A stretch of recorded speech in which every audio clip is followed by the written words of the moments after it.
مزار پہ جانا صحیح ہے کہ غلط ہے؟ بھائی صاحب نے بہت اچھا سوال پوچھا. اسی لیے میں کہتا ہوں کہ اسلام کو جاننے کے لیے مسلمان کو مت دیکھو، قرآن اور حدیث کو دیکھو. قرآن میں کہیں بھی نہیں لکھا ہوا ہے کہ مزار بناؤ. یہاں تک کہ اللہ کے رسول محمد صلی اللہ علیہ وسلم نے کہا کہ کوئی بھی قبر پکی نہیں ہونا چاہیے، اگر پکی ہے تو اس کو زمین سے نشر کرنا چاہیے. صحیح بخاری کی حدیث ہے کہ اگر کوئی قبر پکی ہے تو اسے زمین کے لیول پہ لے کے آنا چاہیے. مزار کو پوجنا غلط ہے، حرام ہے. میں جانتا ہوں کہ کئی مسلمان انجانے میں علم کی کمزوری کی وجہ سے وہ مزار پہ جاتے ہیں.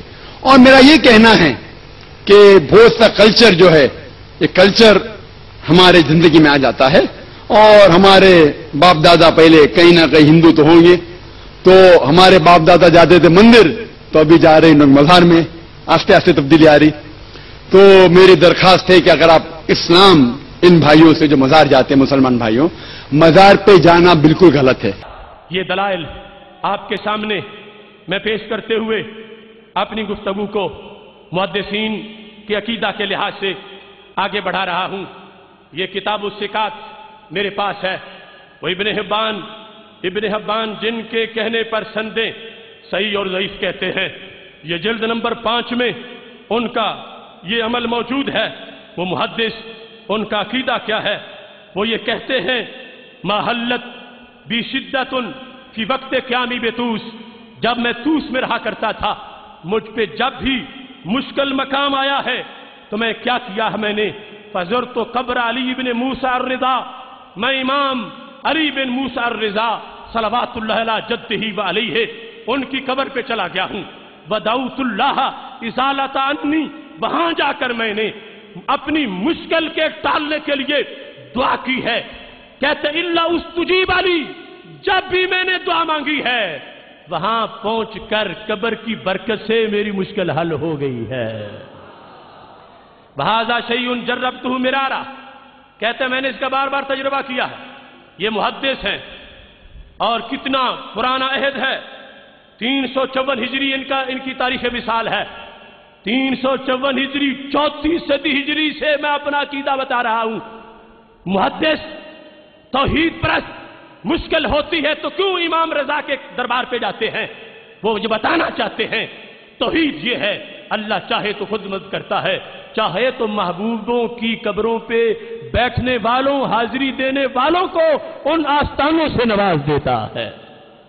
اسی طرح اس مقام پر یہ حدیث شریف بھی اور محدثین کا عمل تمہارے سامنے پیش کر رہا ہوں، جس میں واضح طور پر اس چیز کو ذکر کیا گیا کہ سید عالم نور مجسم شفیع معظم صلی اللہ علیہ وسلم کے امت کے اشخاص جہاں جلوہ گر ہوتے ہیں، نسل پرنور کے لوگ، وہاں یہ جلد نمبر 4 تہذیب التہذیب فی رجال الحدیث امام ابن حجر اسقلانی یہ لکھتے ہیں. اور انہوں نے کس کے بارے میں لکھا؟ امام ابو بکر بن خزیمہ کے بارے میں. امام ابو بکر بن خزیمہ کون ہیں؟ یہ ذہبی نے سیر اعلام النبلاء میں لکھا کہ ان سے امام بخاری نے بھی حدیث روایت کی. امام بخاری جیسے جن کے شاگرد وہ ابو بکر بن خزیمہ، ان کے بارے میں محمد بن معمر کہتے ہیں. یہ ابو بکر بن خزیمہ جو ہیں ان کی ولادت 223 ہجری کی ہے.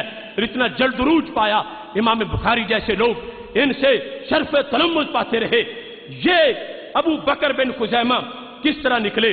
اور یہاں سے ضمناً میں اس چیز کا ذکر بھی کرنا چاہتا ہوں کہ لوگ آج انہوں نے اپنے آپ کو اہل حدیث کہنا شروع کر دیا. میں نے کہا اہل حدیث ایک اسپیشلائزیشن ہے، اسپیشلائزیشن علم میں، فن میں. یہاں کیا لکھا ہے؟ ابو بکر محمد بن معمر کہتے ہیں خرجنا ما امام اہل الحدیث ابو بکر بن خزیمہ، ہم امام اہل حدیث ابو بکر بن خزیمہ اور ابو علی سقفی کے ہمراہ اور مشائخ کی ایک جماعت کے ہمراہ نکلے. وہم مزدا کا متوافرون، وہ بہت زیادہ مشائخ تھے اہل حدیث. الى زیارت قبر علی بن موسیٰ الرضا، امام علی بن موسیٰ الرضا کی قبر کی زیارت کے لیے ہم نکلے تھے. فرعیت من تعظیمہ، یعنی ابن خزیمہ لتلک البکا، کہتے ہیں وہاں جا کر ہم نے دیکھا اہل حدیث کا امام جو مسلک میں سنی ہے، اور اپنی مصروفیت میں امام اہل حدیث ہے کیونکہ یہ علمی شعبہ ہے، انہوں نے وہاں جا کے کیا کیا، جن 3 چیزوں پر آج شرک کا فتویٰ لگا کہ قبر کے پاس جا کر تواضع نہ کرو، تضرع نہ کرو، تعظیم نہ کرو، تینوں کو نجدی، وہابی مفتیوں نے شرک کہا، ابو جہل سے بڑا شرک کہا۔